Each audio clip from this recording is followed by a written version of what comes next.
इसलिए सबसे पहला सवाल हम आपसे करेंगे। सबसे पहला सवाल है, कस्टम हायरिंग सेंटर क्या है, यह आपको बताना है। तो जल्दी से हाथ उठा लीजिए और बता दीजिए कस्टम हायरिंग सेंटर क्या है। तो देखिए आगे से हाथ उठने शुरू हो चुके हैं, इसलिए शुरुआत आगे से करेंगे और सबसे पहले आगे से ही जानते हैं हमारे किसान भाई से। क्या नाम है आपका? नमस्कार, मेरा नाम कुलदीप सिंह, गाँव संगा। जी सर, कस्टम हायरिंग सेंटर वो है जो पराली प्रबंधन के लिए उचित हमें मशीनरी उपलब्ध होती है, यहाँ पे उसे कस्टम हायरिंग सेंटर कहते हैं। ठीक है, कुलदीप जी बैठिए। तो देखिए कस्टम हायरिंग सेंटर क्या है कुलदीप जी ने बताने की कोशिश की है, और भी किसान भाई हैं जो हाथ उठा रहे थे पीछे से, उनके पास हम आते हैं, उनसे भी जानते हैं। आइए, नाम बताइए। मेरा नाम सूरजभान है जी, गाँव संगा से। सर, कस्टम हायरिंग सेंटर एक किसानों को 8-10 किसानों का एक समूह होता है। समूह के अंदर सारे किसान मिलकर जो पराली प्रबंधन की मशीनें ले लेते हैं, तो उसमें सभी किसानों के लिए सहूलियत होती है कि इतनी महंगी मशीनें वो खरीद नहीं पाते अकेले किसान। तो जिसमें एक या आधा एकड़ वाला किसान भी है, वो भी उसमें शामिल होकर के अपने खेत में पराली प्रबंधन कर लेते हैं। और इसमें मान लीजिए सरकार की तरफ से भी किसानों को कस्टम हायरिंग सेंटर बनाने पर सब्सिडियाँ दी जाती है कृषि यंत्रों पर। तो ये किसानों के लिए ग्रुप बनाकर, समूह बनाकर कस्टम हायरिंग सेंटर की स्थापना की जाती है। ठीक है, बैठिए। सूरजभान भी बता रहे हैं कि बेलर मशीन का क्या काम है, और भी युवा किसान हैं जो बताना चाहते हैं। जल्दी से खड़े हो जाइए, नाम बताइए। सर, मेरा नाम हरदीप है, मैं बुन्ना से हूँ सर। कस्टम हायरिंग सेंटर वो सेंटर है जैसे कि छोटे किसान होते हैं, सीमांत किसान होते हैं, जिनकी आर्थिक स्थिति बहुत कमजोर होती है, तो वो कृषि यंत्र खरीदने में असमर्थ होते हैं।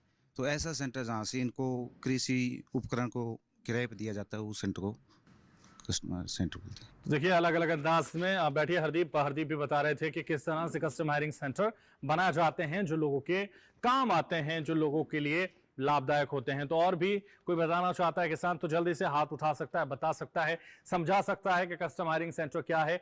युवा किसान हैं, तमाम बुजुर्ग किसान हैं हमारे साथ इस मंच पर मौजूद हैं, तो बता सकते हैं कि कस्टम हायरिंग सेंटर क्या है। तो देखिए प्रयास किसान कर रहे हैं, बता रहे हैं कि कस्टम हायरिंग सेंटर क्या है, लेकिन जितने किसानों ने बताया उनमें से कुछ किसान जो बता सकते हैं, जो समझा सकते हैं। तो देखिए कस्टम हायरिंग सेंटर क्या है लगातार हमारे किसान भाई बता रहे हैं, और इसलिए एक और किसान जो समृद्ध किसान कहे जा रहे हैं, जल्दी से खड़े हो जाइए, बताइए, ज्ञान का भंडार आपके पास है। कस्टम हायरिंग सेंटर क्या है? कस्टमर हायरिंग सेंटर जो है जी, वो एक कृषि बैंक है। ये 3 तरह की हमारी एक तो रजिस्टर्ड सोसाइटी होती है 8-9 मेंबर की, एक एफपीओ होता है, और एक होता है जो कोऑपरेटिव सोसाइटी है।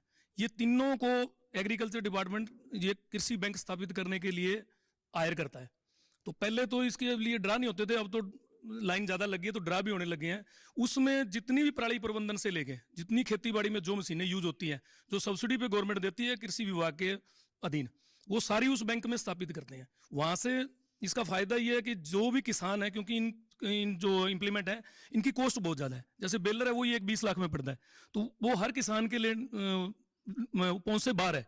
तो ये बैंक स्थापित होएगा तो जितने किसान हैं गांव के अड़ोस पड़ोस के हैं, एक क्लस्टर दिया जाता है, 6 गांव का, 3 गांव का, 9 गांव का, तो वो कस्टमर हायरिंग सेंटर वहां पे काम करता है और सभी किसान वहां उससे वो किराए पे इम्प्लीमेंट ले सकते हैं।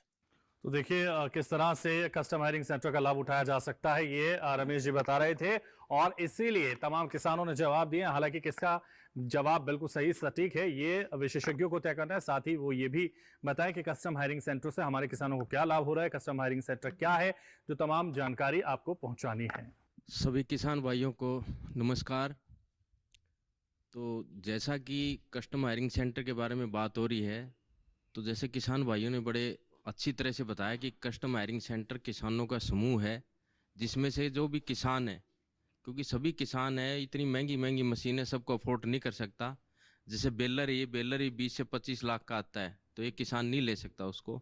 लेकिन जब कस्टम हायरिंग सेंटर में इतने सारे इम्प्लीमेंट्स होंगे, तो जो किसान है उसको रेंट के ऊपर उसको ले सकते हैं और पराली का प्रबंधन कर सकते हैं। जैसा कि पैडी के अंदर 2 टाइप की पराली प्रबंधन है, इन सीटू और एक्स सीटू, तो दोनों के इम्प्लीमेंट है, जो किसान है उसको किराए पर वहाँ से ले सकते हैं और जो पराली का जो प्रबंधन है वो कर सकते हैं। तो इसी कड़ी में जो किसान हैं, फतेहाबाद के जो किसान हैं वो काफ़ी अग्रणी हैं और जो इन इम्प्लीमेंट्स का भरपूर फ़ायदा उठा रहे हैं। और जो कस्टम हायरिंग सेंटर हैं ये मग्गावाड़ी में और आसपास के जो गांव हैं उसके अंदर भी काफ़ी स्थापित हुए हैं, और कृषि विभाग ने भी इनको स्थापित करने में पूरा सहयोग दिया है, और यहाँ तक कि उनको अनुदान भी मशीनों पे हमने दिया।